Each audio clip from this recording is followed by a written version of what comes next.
Princess Bride, S. Morgenstern's classic tale of true love and high adventure. The Good Parts version, abridged by William Goldman. Part 7, Section 2, The Wedding.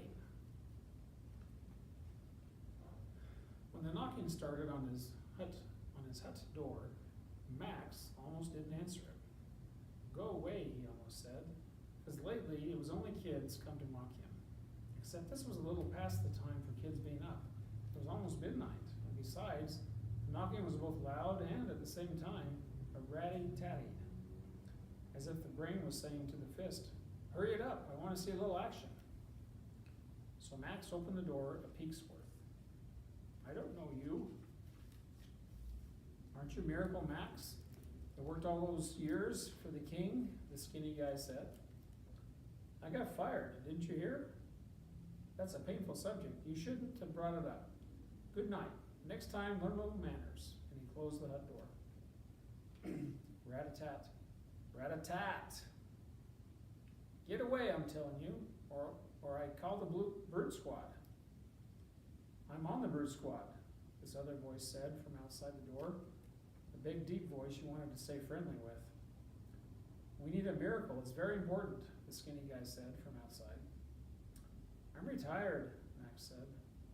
"Anyway, you wouldn't want someone the king got rid of, would you? I might kill whoever you want me to miracle." "He's already dead," the skinny guy said. "He is, huh?" Max said, a little interest in his voice now. He opened the door a peek's worth again. "I'm good at dead." "Please," the skinny guy said. "Bring him in. I'll make no promises," Miracle Max answered after some thought. This huge guy and the skinny guy brought in this big guy and put him on the hut floor. Max poked the corpse. "Not so stiff as some," he said. The skinny guy said, "We have money. And go get some great genius specialist, why don't you? Why waste time messing around with me, a guy who the king fired?" It almost killed him when it happened. For the first 2 years, he wished it had. His teeth fell out from gnashing. He pulled a few loyal tusks from his scalp in wild anger. "You're the only miracle man left in Florence," the skinny guy said. "Oh, so that's why you came to me, why you come to me." One of you said, "What'll we do with this corpse?" And the other one said, Let's take a flyer on the miracle man the king fired." And the first one probably said, "What have we got to lose? He can't kill a corpse." And the other one probably said, You were a wonderful miracle man," the skinny guy said. "It was all politics that got you fired." "Don't insult me and say wonderful. I was great. I am great. There was never, you hear me, Sonny, a miracle man who could match me. Half the miracle techniques I invented, and then they fired me." Suddenly his voice trailed off. He was very old and weak, and the effort at passionate speech had drained him. "Sir, please, sit down," the skinny guy said. "Don't sir me, Sonny," Miracle Max said. He was tough when he was young, and he was still tough. "I got work to do. I was feeding my witch when you came in, and I got to finish that now." And he lifted the hut trap door and took the ladder down into the cellar, locking the trap door behind him. When that was done, he put his finger to his lips and ran to the old woman cooking hot chocolate over the coals.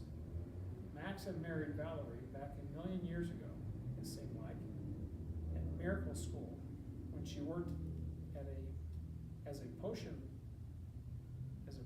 ladler.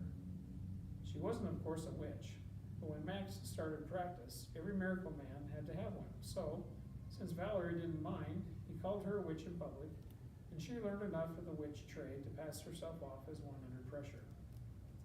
Listen, Max whispered, gesturing repeatedly toward the hut above. "Upstairs, you'll never guess what I got. A giant and a spick." "A giant on a stick?" Valerie said, clutching her heart. Her hearing wasn't what it once was. Spick, a Spanish fellow, scars and everything, a very tough cookie."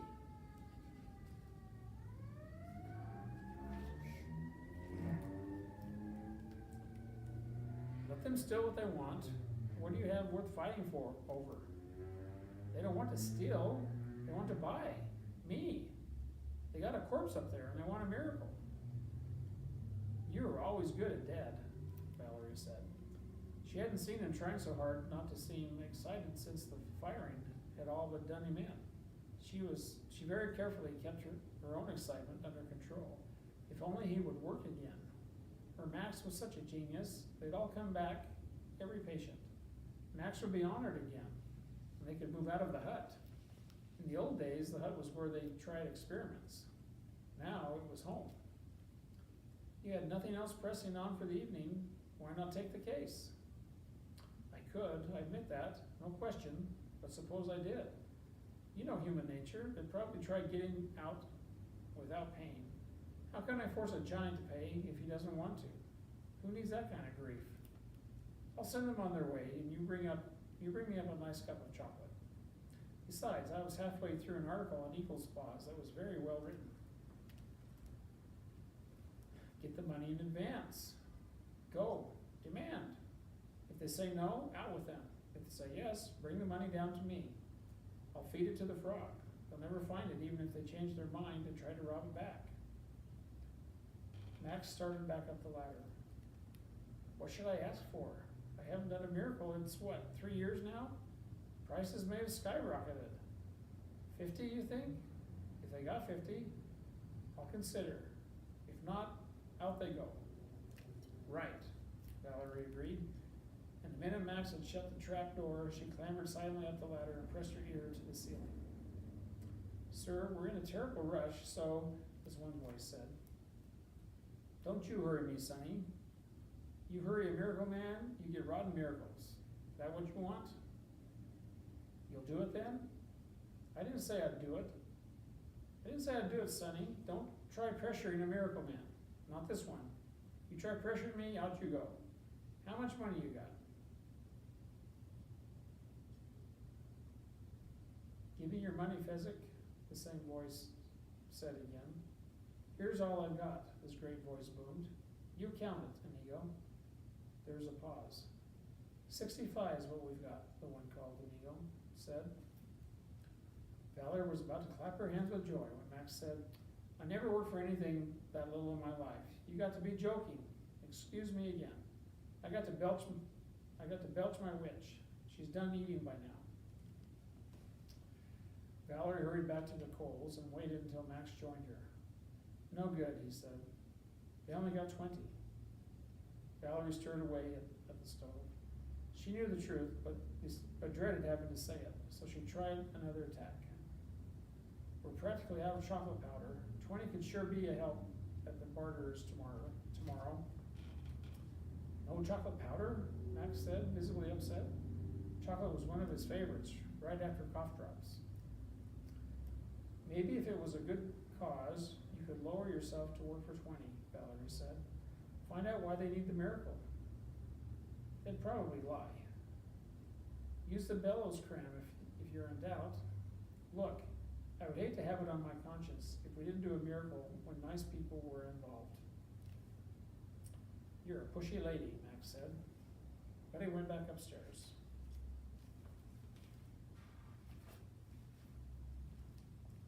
Okay, he said to the skinny guy. What's so special I should bring back out of all the hundreds of people pestering me every day for my miracles, this particular fella? And believe me, it better be worthwhile.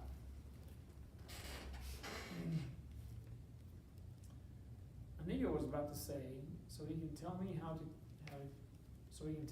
kill Count Rugen. But that didn't quite seem like the kind of thing that would strike a cranky miracle man as aiding the general betterment of mankind. So he said, he's got a wife, he's got 15 kids, they haven't a shred of food. If he stays dead, they'll starve, so, oh, Sonny, are you a liar, Max said, and he went to the corner and got out a huge bellows. I'll ask him, Max grunted, lifting the bellows toward Wesley. He's a corpse, he can't talk, Inigo said. We got our ways, was all Max would answer, and he stuck the huge bellows way down into Wesley's throat and started to pump. You see, Max explained as he pumped, There's different kinds of dead. There's sort of dead, mostly dead, and all dead. This fella here, he's only sort of dead, which means there's still a memory inside. There's still bits of brain. You apply a little pressure here, a little more there, sometimes you get results. Wesley was beginning to swell slightly now from all the pumping. What are you doing? Physics said, starting to get upset. Never mind, I'm just filling his lungs. I guarantee you it isn't hurting him. It ain't hurting him. He stopped pumping the bellows after a few moments more and then started shouting into Wesley's ear. What's so important? What's here worth coming back for? What you got waiting for you? Max carried the bellows back to the corner then and got out a pen and paper. It takes a while for that to work its way out, so you might as well answer me some questions. How well do you know this guy? Inigo didn't much want to answer that, since it might have sounded strange admitting they'd only met once alive and then to duel to the death. How do you mean exactly? He replied. Well, for example, Max said, was he ticklish or not? Ticklish? Inigo exploded angrily. Ticklish? Life and death are all around and you talk ticklish? Don't you yell at me, Max exploded right back. Don't you mock my methods. Tickling can be terrific in the proper instances. I had a corpse once, worse than this fella, mostly dead he was, and I tickled him and tickled him. I tickled his toes, I tickled his armpits and his ribs, and I got a peacock feather and went after his belly bottom, or belly button. I worked all day, and I worked all night, and the following dawn, mark me, this corpse said, I just hate that. And I said, hey, what? And he said, being tickled. I've come all the way back from dead to ask you to stop. And I said, you mean this that I'm doing right now with the peacock feather? It bothers you? And he said, you couldn't guess how much it bothers me. And of course, I just kept on asking him questions about tickling, making him talk back to me, answer me, because I didn't have to tell. I don't have to tell you. Once you get a corpse really caught up in conversation, your battle's half over. Sure.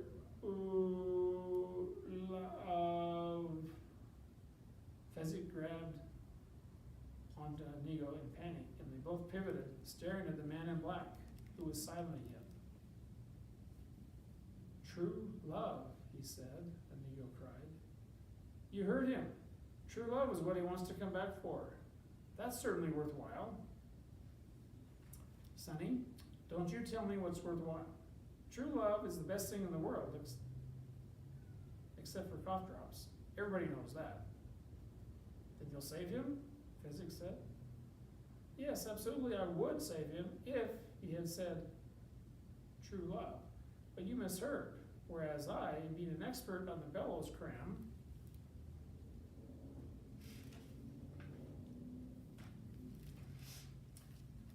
will tell you what any qualified tongue man will only be happy to verify, namely, that the F sound is the hardest for the corpse to master, and that it therefore comes out va, and what your friend said was to bluff, by which he meant obviously to bluff.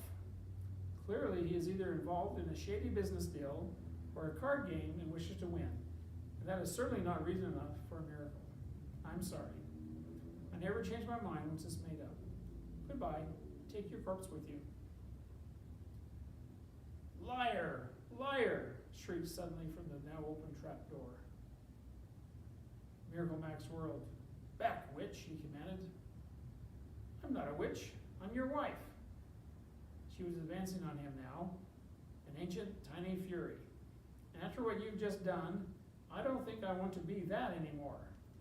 Miracle Max tried to calm her, but she was having none of it. He said, true love. Max, even I could hear it. True love. True love. Don't go on. Don't go on, Max said, and now there was pleading coming from somewhere. Valerie turned toward Inigo. He is rejecting you because he is afraid. He's afraid he's done, that the miracles are gone from his once majestic fingers. Not true, Max said. You're right, Valerie agreed. It isn't true. They never were majestic. Max, you were never any good. The ticklish cure, you were there, you saw. A fluke. All the drowners I returned. Chance. Valerie, we've been married 80 years. How can you do this to me? Because true love is expiring, and you haven't got the decency to tell why you don't help. Well, I do, and I say this. Prince Humperdinck was right to fire you. Don't say that name in my hut, Valerie. You made a pledge to me you'd never breathe that name. Prince Humperdinck, Prince Humperdinck, Prince Humperdinck. At least he knows a phony when he sees one. Max fled toward the trapdoor, his hands going to his ears. But this is his fiancée's true love, Inigo said then. If you bring him back to life, he will stop Prince Humperdinck's marriage. Max's hands left his ears. This corpse here, he comes back to life, Prince Humperdinck suffers? Humiliations galore, Inigo said. Now that's what I call a worthwhile reason. Miracle Max said, give me the 65. I'm on the case. He knelt beside Wesley. He said. What? Valerie said. She knew that tone. While you were doing all that talking, he slipped from sort of to mostly dead. Valerie tapped Wesley in a couple of places. Stiffening, she said. You have to work around that. Max did a few taps himself. Do you suppose the oracle's still up? Valerie looked at the clock. I don't think so. It's almost 1. Besides, I don't trust her all that much anymore. Max nodded. I know, but it would have been nice to have a little advance hint on whether this is going to work or not. He rubbed his eyes. I'm tired going in. I wish I'd known in advance about the job. I'd have napped this afternoon. He shrugged. Can't be helped. Down is down. Give me my encyclopedia of spells by the hex appendix. And the hex appendix.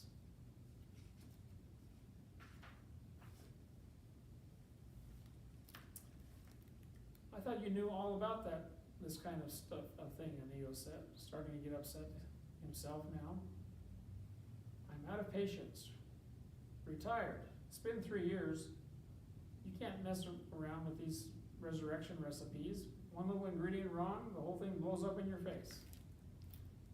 Here's the hex book and your glasses, Valerie puffed, coming up the basement ladder.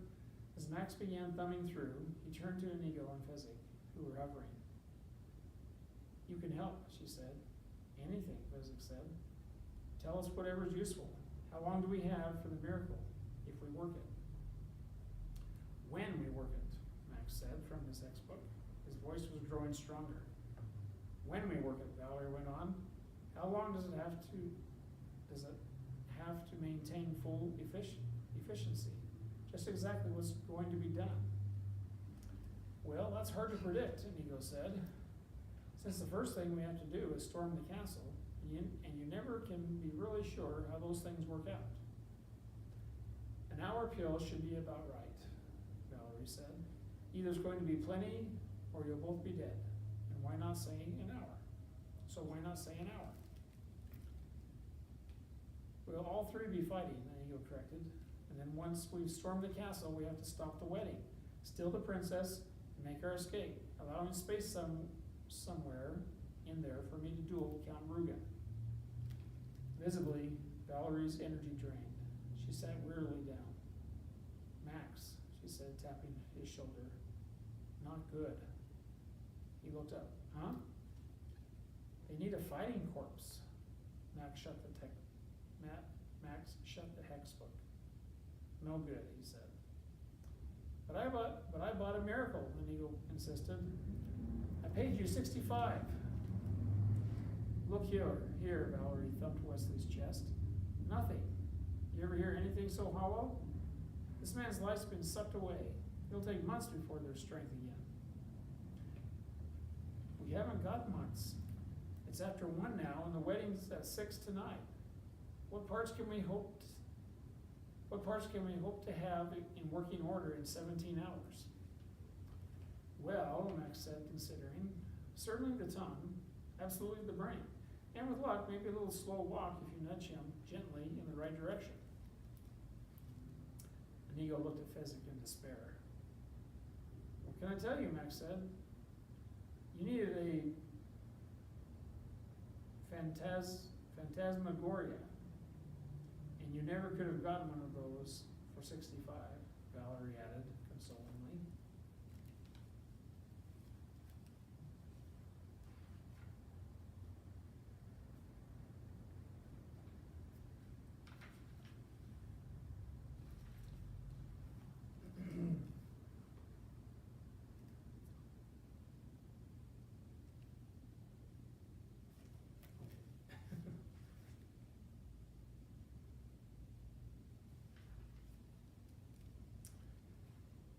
You mean that's it? Inigo said, appalled. That's it, Max nodded. He had not been up this long a stretch since the old days, and he felt terrific. Valerie was so proud. Beautiful, she said. She turned to Inigo then. You sounded so disappointed. What did you think a resurrection pill looked like? Not like a lump of clay the size of a golf ball, Inigo answered. I usually give them a coating of chocolate at the last minute. It makes them look a lot better, Valerie said. It must be 4 o'clock, Max said then. Better get the chocolate ready so we'll have time to harden. Valerie took the lamp with her and started down the ladder to the kitchen. You never did a better job. Smile. It'll work without a hitch, Inigo said. Max nodded very firmly, but he did not smile. There was something in the back of his mind bothering him. He never forgot things, not important things, and he didn't forget this either. He just didn't remember it